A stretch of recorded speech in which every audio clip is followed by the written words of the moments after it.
Hai kata ko senam ko ke johar inya mitana video re tor ga sagun daram asa to napai ge mena pia ᱤᱧ ᱦᱚᱸ ᱱᱟᱯᱟᱭ ᱢᱤᱱᱟᱹᱧᱟ ᱛᱚ ᱡᱚᱛᱚ ᱴᱷᱮᱱ ᱢᱟᱲᱟᱝ ᱛᱮ ᱠᱤᱠᱤᱧ ᱠᱷᱚᱡᱚᱜ ᱠᱟᱱᱟ ᱟᱯᱮ ᱠᱚ ᱛᱟᱞᱟᱨᱮ ᱛᱟᱲᱟᱛᱟᱲᱤ ᱵᱷᱤᱰᱤᱭᱳ ᱵᱟᱹᱧ ᱟᱹᱜᱩ ᱫᱟᱲᱮᱭᱟᱜ ᱠᱷᱟᱹᱛᱤᱨ ᱠᱟᱨᱚᱱ ᱦᱤᱛᱚᱜ ᱟᱹᱰᱤ ᱵᱮᱥᱛᱚ ᱨᱮ ᱢᱤᱱᱟᱹᱧᱟ ᱢᱟᱱᱮ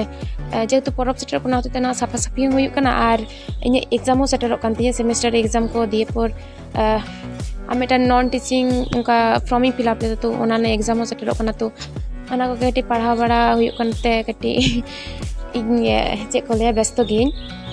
तो जाके हॉय नेल दाड़े कान गया पे अम्बवती होते ओड़ा सफा को हुयुग कना जे आर दीदी जो जिनिस को नोडे जो आगू काते माने ट्रॉफी को सर्टिफिकेट को जहाँ तक तहकना इन ओड़ा रे ओना को जो नोडे आगू कते कटी सजा गुछाव कते दो कदा आर ओड़ा को पताव हुयुग कना आर माते मा आ चुनुगा को किन धुराव कना किन ओना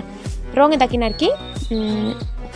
आरा रंग एमा कना किन धारे धारेते आले जो प्लास्टर ले दारे उन जो जहाँ रंग ले एमाते ओना दो माने कटी झापसा झापसा नेलोग कना हितो दुनु चरक दो बांग नेलोग कना तो ओना होते मा आर माने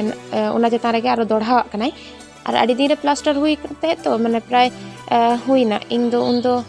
स्कूल नहीं पढ़ा कान थे माने हुईना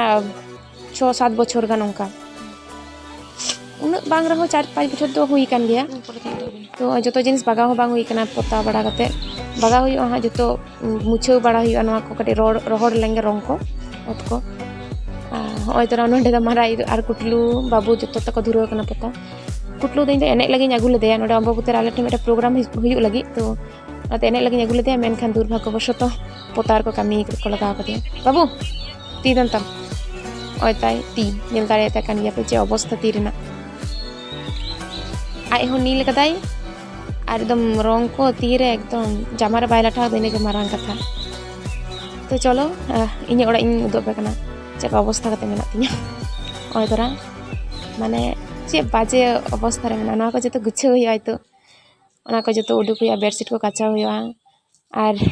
ओतो ओंडे डेप डेप डेप डेप माने ओना इयते छाड़ा कना प्लास्टर ते बाली को पूरा एकदम जांगा तार चाटा राकाबो कना तो नोडे आरो सीमेंट एमा हुआ अधा काकू इमा है इन दो बाኝ मा इन शुद्ध ओना जिनिस को जहाँ तेरे मेना ना को कटी कम ओड़ा तो पूरा एकदम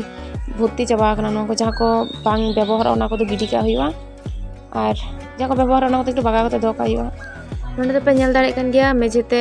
हाट टाका चला कना मने आका मेटन भाई इन आकाते इन दो बइन दाड़े कदा एक्चुअली इन बइन दाड़े गया माने मिद धारे ना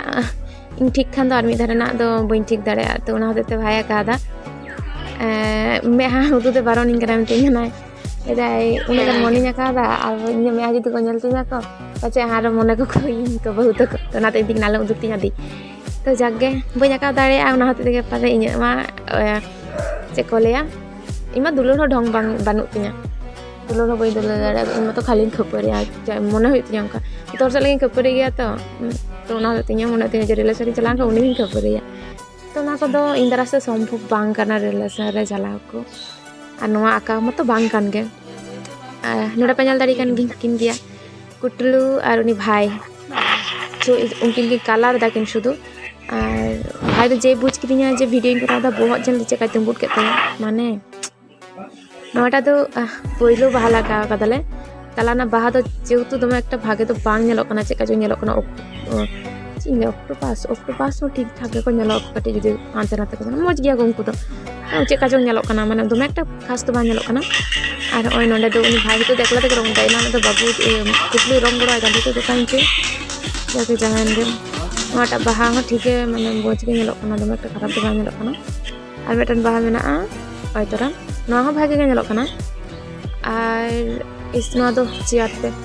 माय बड़ी कदा दुरुब लेनाय मा आदो आय तो को बको कदारो आरो ठीक हुआ तो जाके नोटा हो खूब खराब तो बा नेलो कना भागे के नेलो कना रंग कते तो जतो के ठीक गे नेलो चेहरा गे नेलो आरकी